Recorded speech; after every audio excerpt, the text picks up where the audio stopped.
From Euractiv Greece. Euractiv. Yes. But from the Greek section. Yes. So I wanted to ask you about the urban dimension. Do you think it's strong enough in the cohesion policy? I mean, are the cities involved also in the decision-making process of the agenda? Of course, here is not hierarchy, is not a protocol. Urban agenda is something asked by the city, and this is now in place. We have 12 partnerships, and I think it's going very well. We have 22 member states involved, 86 cities, and we have identified 12 objectives, which are very well organized. So. First of all, cities know the best what they need and what it works, what doesn't work. So we are just a facilitator.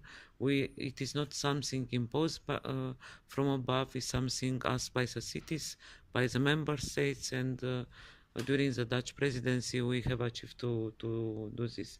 So it's very important to say that we really work together on the equal footing here. We are as European Commission just a facilitator, and with this new instrument we are at the disposal of the cities at the request of the cities to help and guide them, be them small or medium size or bigger, through how to deal with the challenges that they have in different issues, being energy efficiency, low carbon economy, urban transport infrastructure, migration. So they know the best what they need, and of course we can understand the complexity of our European policies. So it's very hard for a manager or for a city, for a local authorities to know how to combine these structural funds with strategy funds, with COSME, with LIFE.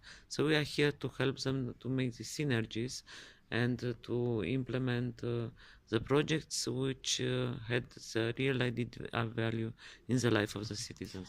Because you mentioned the effective administration, are you afraid that maybe the cities who don't have who don't have this administration, or they don't have the financial capacity, they will not be able to compete with the most developed ones, and they will lag behind in terms of implementation? Of course, this is a constant preoccupation for me. Cohesion policy is here to help to fill the gap between the less developed and more developed regions, and also inside the countries, not only on the map of Europe. So we help also cities and all the regions for with technical assistance for administrative capacity. I always said that money is not everything. Administrative capacity is more important than money, because in many cases we have money waiting for Brussels, but we don't receive high quality projects to be eligible to take the to have. We don't have invoices, payment claims. So this is very important to improve the quality, and I think it's one of the how to say criteria and indicator that is not only in nowadays. It's not only necessary to have charisma when people go to vote. It, they should also think of the practical thing, because it's about their life in the end of the day. Do you think that Urbis, for example, can be a solution, can help the less capable administrations to deal with these projects? So that it will support them not only in selecting the projects but also in implementing them? Yes, it's a pilot project. We'll assess them. We'll assess it after in the next years, after 1 year, and we'll see how it works.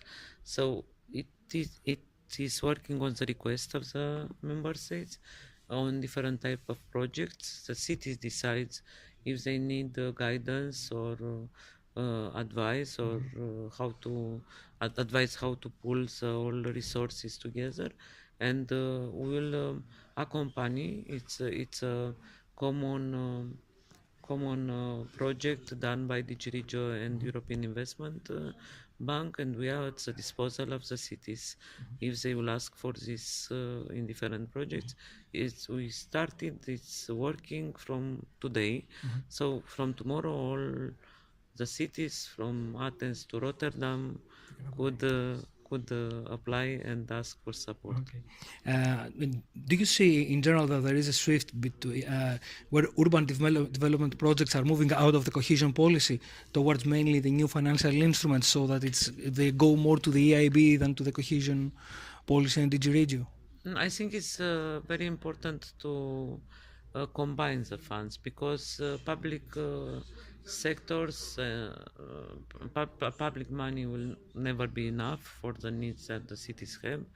We also have our funds covering 100 billion we invest in all Europe in the cities, and that should be combined with financial instruments. They are complementing each other, not overlapping each other, and not competing with each other. It's just maximizing. With financial instruments, we really have countries where from €1 you provide €5 at the end of the day. Cohesion policy itself will provide until 2023 €3-4 for every euro invested in 2014-2020.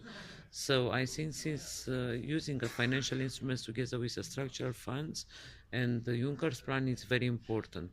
We can have this Marshall Plan, how to say, model.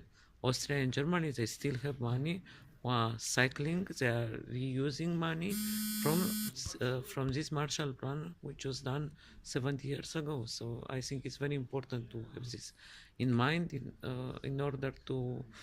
Uh, uh, and also here we have this program peer-to-peer.